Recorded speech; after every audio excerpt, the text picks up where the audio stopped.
Good evening guys. ఈరోజు మనము Ozymandias lesson summary గురించి డిస్కస్ చేద్దాము. ఓజిమాండియస్ అనే poem P B Shelley Percy Bysshe Shelley అనే పోయెట్ రాశాడు. P B Shelley was one of the greatest romantic poets of England. So P B Shelley అనే అతను poet. He was from England. అతను రొమాంటిక్ పీరియడ్కి చెందిన వ్యక్తి. రొమాంటిక్ పీరియడ్ అంటే ఇంగ్లాండ్ అనేది మన బ్రిటిషర్స్ కదా, వాళ్ళు ఇంగ్లాండ్ని కింగ్స్ అండ్ క్వీన్స్ రూల్ చేసేవాళ్ళు. So according to the king or queen who is ruling the England, the time period is English is classified according to their timetable. So queen Victoria పీరియడ్ని Victorian period, romantic period, అట్లా time పీరియడ్ని divide చేసిండు. అంటే you just remember 1792 అనేది romantic period. అంటే ఆ టైంలో romantic poets ఎక్కువ శాతము నేచర్ గురించి రాసేవాళ్ళు. పీబీ షెల్లీ కూడా నేచర్ గురించి రాస్తాడు ఆ టైం పీరియడ్లో. అందు గురించి ఇతన్ని రొమాంటిక్ పోయెట్స్గా క్లాసిఫై చేసిండ్రు. మీరు అంతా మర్చిపోయింది. ఒకటి ఏంటంటే Ozymandias is the name of the lesson written by P B Shelley or Percy Bysshe Shelley.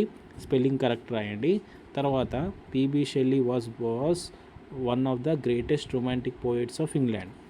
PB Shelley one of the greatest romantic poets of England. He was born in 1792 and was famous for his revolutionary ideas. ఇతను చాలా one of the famous poet from England, and he is famous for his revolutionary ideas, imagination and lyrical poetry. ఇతనికి చాలా revolutionary అంటే సమాజాన్ని motivate చేసేలాంటి character ఉన్న వ్యక్తి. సొసైటీలో ఉన్న పీపుల్స్ని చేంజ్ చేయడానికి ఇతను పోయమ్స్ రాస్తాడు. ఇతని పోయమ్స్లో మనం ఎక్కువ ఇమాజినేషన్ అంటే కల్పితం, నాట్ రియల్. ఈ స్టోరీ కూడా కల్పితమైనది, not a actual real story. And lyrical poetry. Lyrical is musical which has rhythm and rhyme. Shelley believed in freedom, equality and the power of nature. So ఇతను freedom అనేది ఉండాలా human బీయింగ్స్కి, equality అనేది ఉండాలా, and the power of nature. అంటే nature is everything, nature is superior, nature is great. His poems often criticise political power and human pride. So ఇతని పోయమ్స్లో మనం చూస్తే ఏంటంటే ఎక్కువ శాతము క్రిటిసైజ్ పొలిటికల్ లీడర్స్ని క్రిటిసైజ్ చేయడము. తర్వాత హ్యూమన్ ప్రైడ్, హ్యూమన్ బీయింగ్స్కి ఎవరికైతే ఎక్కువ ప్రైడ్ ఉంటుందో అది రాంగ్ అని ఆయన పోయమ్స్ ద్వారా కన్వే చేస్తాడు. Some of his works are ode to the west wind, to a skylark and Ozymandias. అని ఆయన ఫేమస్ వర్క్స్లో ode to the west wind, to a skylark and Ozymandias అనేటివి 3 famous poems. So ఈరోజు మనం ఈ lesson ఏందో Ozymandias గురించి తెలుసుకుంటాం. Ozymandias is a sonnet written in 1818. So మీరు నంబర్స్ గుర్తుంచుకోవాలా. He was born in the year 1792 and he wrote this poem in 1818. 1818 అంటే ఈజీగానే గుర్తుంచాలి. 18 years. That conveys the idea that human power and glory are temporary.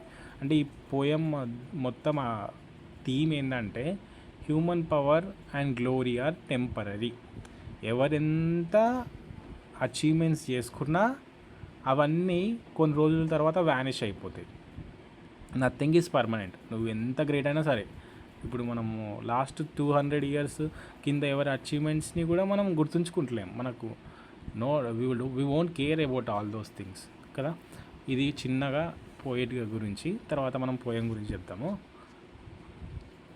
So the poem Ozymandias describes a traveller's experience in a desert. So ఈ poem అంటే ఏంటంటే ఒక మొత్తం imagination. దాంట్లో ఒక traveller ఉన్నాడు, ఒక యాత్రికుడు, నా అన్వేషణ యాత్రికుడు లెక్క ఒక యాత్రికుడు డిజర్ట్లోకి వెళ్ళిండు.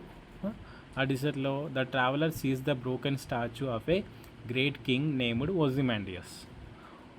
ఆ డిజర్ట్లో ఒక పెద్ద స్టాచ్యూ చూశాడు. బ్రోకెన్ స్టాచ్యూ అంటే శిథిలావస్థకు వచ్చిన ఒక స్టాచ్యూని చూశాడు. ఆ స్టాచ్యూ ఎవరిది? ఒక great king called Ozymandias, who is believed to be Egyptian king Ramesses II. ఓజిమాండియస్ అన్న రామసెస్ II అన్న అతని పేరు అన్నట్టు.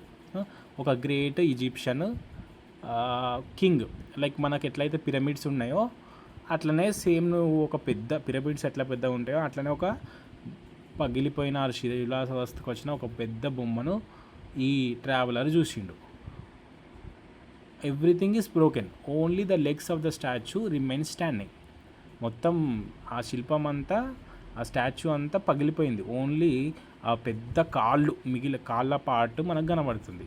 While the face lies broken on the sand. అతని తలకాయ ఫేస్ పార్ట్ ఉంటుంది కదా, హెడ్. బాహుబలిలో ప్రభాస్ రానా అది స్టాచ్యూది హెడ్ ఇట్లా ఇరగొడితే పడిపోతుంది చూడు, ఇట్లా కాలువల, అట్లా అది అతని తలకాయ కూడా పడిపోయి పైనుంచి వెళ్ళి పడిపోయి ఆ శాండ్లో సబ్మర్జ్ అయింది, అంటే మునిగి ఉన్నది. ఫేస్ అయితే కొంచెం కనబడుతుంది. The sculpture had perfectly carved king's proud's captured the king's proud and cruel expression. So ఆ పగిలిపోయిన ఆ ఫేస్ పార్ట్ కింద పడ్డది, సగం మునిగిపోయింది. ఫేస్ పైన మనకు క్లియర్గా అతని క్రూయల్ ఎక్స్ప్రెషను ఆ మునిగిపోయిన ఆ తలకాయ పార్ట్లో కనబడుతుంది. Kings proud and cruel expression కనబడుతుంది ఆ పగిలిపోయిన హెడ్ పార్ట్లో. నీకు బాహుబలి ఇమేజెస్ రావాలా కొంచెం స్టోరీ చెప్తే. ఒక పెద్ద స్టాచ్యూ ఉంది, అది మొత్తం పగిలిపోయింది, ఓన్లీ కాళ్ళే కనబడుతున్నాయి. కాళ్ళ దగ్గర ఒక తలకాయ వచ్చి కాళ్ళ దగ్గర పడ్డది, అంటే శాండ్లో. అక్కడ మొత్తం డిజర్ట్ కాబట్టి అక్కడ మునిగిపోయింది. కొంచెం ఫేస్ కనబడుతుంది, ఆ ఫేస్ మొత్తం ప్రౌడ్గా అండ్ క్రూయల్ ఎక్స్ప్రెషన్ తోటి ఉంది. అది ఫస్ట్ పార్ట్. నెక్స్ట్ ఆ ఫేస్ ఎట్లా మైటీ అండ్ డిస్పేర్, అంటే కొంచెం కోపంగా ఉంది, క్రూయల్గా ఉంది. నేనే పెద్ద తోపు తురుము అన్నట్టు ఎక్స్ప్రెషన్ ఇచ్చిండు. తో these words the king proudly challenges others to admire his greatness and power. So అక్కడ అతను కొన్ని బాటమ్ ఆఫ్ దట్ స్టాచ్యూ కొన్ని వర్డ్స్ రాసిండు, to show his greatness to the peoples of the next generation. However, the irony of the poem is that nothing remains of the king's empire. Around the statue there is only empty deserts and silent. అతను ఆ statue కింద కొన్ని words రాసిండు, I am the kings of kings అని, I'm the greatest kings, see all my achievements, what are the monuments I made. నేను చేసిన నేను నా ఆధ్వర్యంలో కన్స్ట్రక్ట్ చేసిన చాలా ఇవేమిటివి కట్టడాలు చూసిన గ్రేట్నెస్ని అర్థం చేసుకోండి అని చెప్పేసి అతను ప్రౌడ్గా ఒక కోట్ రాసుకుండు ఆయన ఫుడ్ దగ్గర, అంటే రాపించుకుండు. కానీ మా ఐరనీ అంటే ఏంది, ఐరనీ అంటే బాధాకరం విషయం అన్నా కాంట్రాస్టింగ్ విషయం అన్న ఏంటంటే అక్కడ ఏం లేవు, అన్నీ పగిలిపోయినాయి, అన్నీ కూడా డ్యామేజ్ అయిపోయినాయి. The once powerful ruler is forgotten and is achievements have disappeared with time వల్ల అన్ని అచీవ్మెంట్స్ కూడా వ్యానిష్ అయిపోయినాయి. Shelley uses this contrast to show the power, pride and material success cannot last forever. ఇప్పుడు అతను ఎంతెంత great king అయినా కానీ అతను చేసిన ఇప్పుడు పిరమిడ్స్ లాగా వేరే ఏవో అతని బిల్డింగ్స్, అతని సిటీ, అతను క్రియేట్ చేసిన సిటీ అంతా ఉండే, కానీ అది ఇప్పుడు చూపించుకోవడానికి అది అన్నీ చేసిండు, కానీ అది మొత్తం డ్యామేజ్ అయిపోయింది. ఒక్కటి కూడా కనబడతలేదు. ఆయన ముఖమే, ఆ కాళ్ళు కనబడుతుంది, ఆ ఫేస్ కనబడుతుంది, పక్కన ఏమేమో కట్టించిండు కావచ్చు, కానీ అక్కడ ఏం లేవు. ఆయన పెద్దగా ఏదో రాసుకున్నాడు కింద కాళ్ళ దగ్గర, కానీ ఏం లేవు అక్కడ. The poem has a deep philosophical meaning. It touches that time is stronger then human beings. ఇక్కడ పోయం ఏం చేసి మన పర్సిబేషి షెల్లీ ఏం చెప్దాం అనుకున్నా అంటే, time is superior, time is everything, time will decide everything. ఎవ్వరు కూడా హ్యూమన్ బీయింగ్స్ టైం కంటే గొప్పవాళ్ళు కాలేరు. ఎంత మనం మన గురించి నెక్స్ట్ జనరేషన్కి చెప్దామనుకున్నా అది ఉండదు, టైమే అన్నీ డిసైడ్ చేస్తుంది. Even the మైటియస్ట్ Kings and the rulers cannot escape destruction. పెద్ద పెద్ద కింగ్స్, తోప్స్, తురుమ్స్ కూడా టైం వల్ల వ్యానిష్ అవ్వాల్సిందే. Nature and time eventually destroy everything created by human. Time nature eventually అన్నిటినీ డిస్ట్రాయ్ చేస్తుంది, ఎందుకంటే అవి supernatural. Shelley criticises arrogance and dictatorship through the character of Ozymandias. The broken statue becomes a symbol of temporary nature of political power. So ఇతను ఈ poem దాకా ఏం చెప్తాడంటే, ఎంత పెద్ద పొలిటికల్ పవర్ ఉన్నా, ఇప్పుడు ఎవరున్నా పొలిటికల్ సీఎం అయినా పిఎం అయినా కొన్ని రోజుల తర్వాత మనం మర్చిపోవాల్సిందే అన్నట్టు చెప్తున్నాడు అన్నట్టు. నేచర్ ముందు, టైం ముందు హ్యూమన్ బీయింగ్స్ అందరూ చిన్నోళ్ళే. మనం ఎంత తోపుచుతురు ఏమో చేసినా కానీ ఎవ్వరు గుర్తుంచుకోరు, అంతే. The poem is also remarkable for it's imagery and irony. Imagery అంటే మనకి ఇట్లా పిక్చర్లు అన్నీ కనబడుతుంటాయి, ఆ స్టోరీ చదువుతున్న కొద్దీ మనకు ఒక స్టాచ్యూ కనబడుతుంది. తర్వాత ఐరనీ అంటే బాధాకర విషయం ఏంటంటే అతను ఏదో చేద్దామనుకోని ఏం లేకుండా అయిపోయింది. The image of that ruined statue in the vast desert creates a powerful visual effect. అది ఆ బొమ్మను నాకైతే లోపల ఇమేజెస్ వస్తున్నాయి.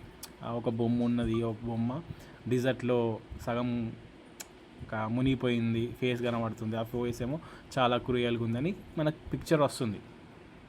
తర్వాత the king's proud words become meaningless because his empire no longer exist. Thus irony strengthens the central theme of the poem.